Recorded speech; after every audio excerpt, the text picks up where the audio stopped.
아이가 보는 앞에서 또 싸웠습니다. 남편은 엄하게 훈육해야 한다고 합니다. 아내는 다독여야 한다고 합니다. 남편은 버릇없이 키우면 나중에 후회한다고 합니다. 아내는 너무 억압하면 아이가 상처받는다고 합니다. 둘 다 틀린 말이 아닙니다. 그런데 아이 앞에서 목소리가 높아집니다. 아이는 그 사이에서 눈치를 봅니다. 그 모습을 보면 더 마음이 아픕니다. 오늘은 이 갈등을 정면으로 마주하겠습니다. 육아 방식의 차이가 왜 이렇게 깊은 갈등이 되는지, 그리고 어떻게 하면 아이에게도 부부관계에도 좋은 방향을 찾을 수 있는지 먼저 한 가지를 말씀드리겠습니다. 육아 방식이 다른 것은 이상한 것이 아닙니다. 심리학에서는 부모의 양육 방식이 자신이 자란 환경에 의해 형성된다고 합니다. 엄격하게 자란 사람은 엄격한 훈육이 옳다고 느낍니다. 자유롭게 자란 사람은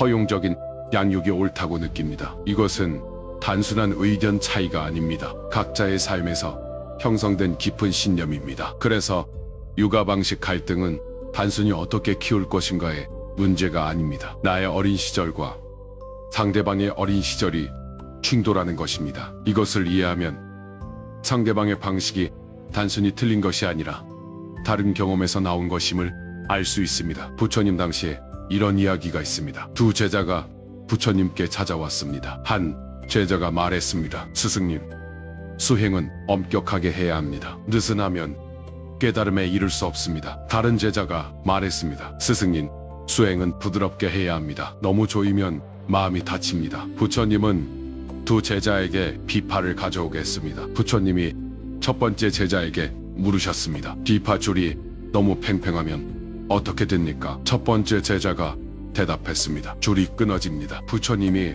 두 번째 제자에게 물으셨습니다. 비파줄이 너무 느슨하면 어떻게 됩니까? 두 번째 제자가 대답했습니다. 소리가 나지 않습니다. 부처님이 두 제자에게 말씀하셨습니다. 너희 둘 다 옳습니다. 그리고 너희 둘 다 반만 옳습니다. 줄이 적절하게 조여져야 아름다운 소리가 납니다. 그것이 중도입니다. 이 말씀이 오늘 부부의 육아 갈등에 그대로 닿습니다. 엄격한 훈육도 옳습니다. 따뜻한 공감도 옳습니다. 그런데 어느 한쪽만이 정답이 아닙니다. 두 가지가 함께 있을 때 아이에게 가장 좋습니다. 이것을 심리학에서도 증명했습니다. 1966년 발달 심리학자 다이애나 바움민들은 4가지 양육 방식을 연구했습니다. 권위주의적 양육, 허용적 양육, 방임적 양육, 권위 있는 양육입니다. 연구 결과 가장 이상적인 양육 방식은 권위 있는 양육이었습니다. 권위 있는 양육은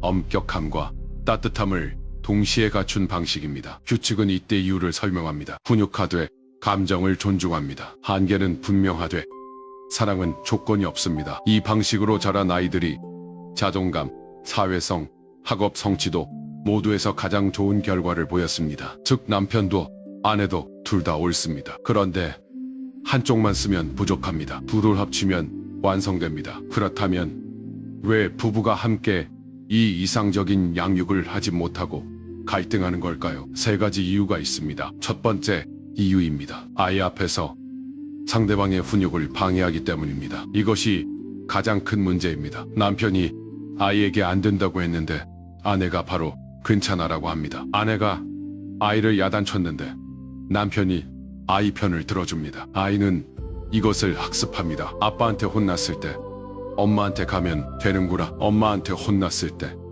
아빠한테 가면 되는구나. 이것이 반복되면 부모의 권위가 무너집니다. 그리고 부부 갈등이 깊어집니다. 아이 앞에서는 절대 상대방의 훈육을 방해하지 마십시오. 의견이 다르면 아이가 없는 곳에서 나중에 이야기하십시오. 이것이 가장 중요한 원칙입니다. 두 번째 이유입니다. 상대방의 방식을 틀렸다고 규정하기 때문입니다. 남편은 아내가 너무 풀어준다고 합니다. 아내는 남편이 너무 엄하다고 합니다. 서로 틀렸다고 합니다. 그런데 앞서 말씀드렸듯이 둘 다 필요합니다. 상대방의 방식을 틀린 것이 아니라 다른 것으로 보십시오. 그리고 그 다름이 아이에게 필요한 것임을 인정하십시오. 아이에게는 엄격한 아빠도 필요하고 따뜻한 엄마도 필요합니다. 두 가지가 모두 있는 것이 한 가지만 있는 것보다 훨씬 좋습니다. 세 번째 이유입니다. 육아 원칙에 대한 대화가 없기 때문입니다. 많은 부부가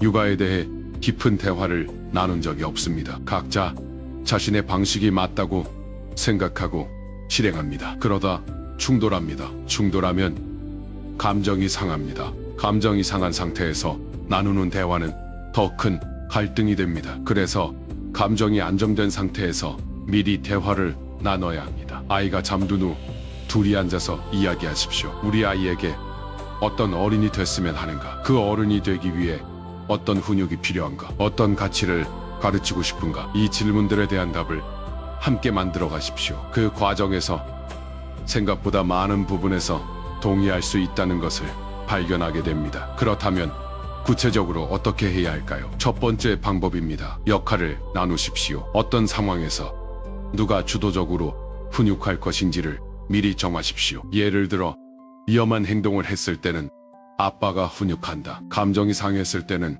엄마가 달래준다. 이런 식으로 역할을 나누면 충돌이 줄어듭니다. 그리고 아이도 일관성을 경험합니다. 두 번째 방법입니다. 상대방이 훈육할 때 지지하십시오. 아이 앞에서 상대방을 지지하십시오. 아빠 말이 맞아. 엄마 말대로 해. 이 한마디가 부모의 권위를 세워줍니다. 의견이 다르더라도 아이 앞에서는 하나의 팀임을 보여주십시오. 세 번째 방법입니다. 아이 앞에서 싸우지 마십시오. 이것이 가장 중요합니다. 2012년 발달 심리학 저널에 발표된 연구에서 부모의 갈등을 자주 목격한 아이들은 불안감, 우울감, 행동 문제가 유의미하게 높았습니다. 부부가 싸우는 것이 아이에게 미치는 영향이 훈육 방식의 차이보다 훨씬 큽니다. 훈육 방식이 달라도 괜찮습니다. 그러나 그 차이 때문에 아이 앞에서 싸우는 것은 안 됩니다. 싸우고 싶으면 아이가 없는 곳으로 가십시오. 네 번째 방법입니다. 상대방의 어린 시절을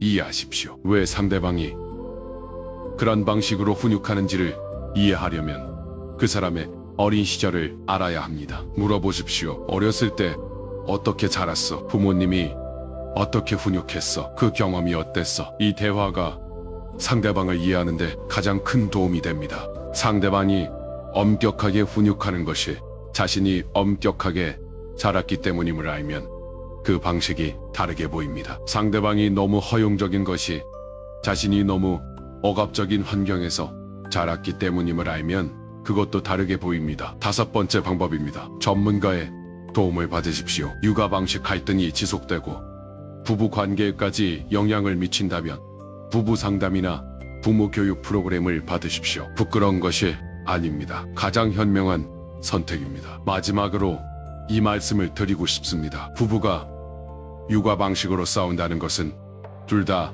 아이를 잘 키우고 싶다는 뜻입니다. 같은 목표를 가지고 있습니다. 방법이 다를 뿐입니다. 방법의 차이는 대화로 좁힐 수 있습니다. 그런데 아이 앞에서의 갈등은 아이에게 상처를 남깁니다. 오늘 밤 아이가 잠들고 나서 배우자에게 말하십시오. 우리 둘 다 좋은 부모가 되고 싶다는 거 알아. 방법이 달라서 힘들었어. 우리 같이 이야기해보자. 이 한마디가 모든 것의 시작입니다. 부처님은 이렇게 말씀하셨습니다. 두 사람이 같은 방향을 바라보고 있다면 방법의 차이는 문제가 되지 않습니다. 여러분 부부는 같은 방향을 바라보고 있습니다. 그것을 잊지 마십시오.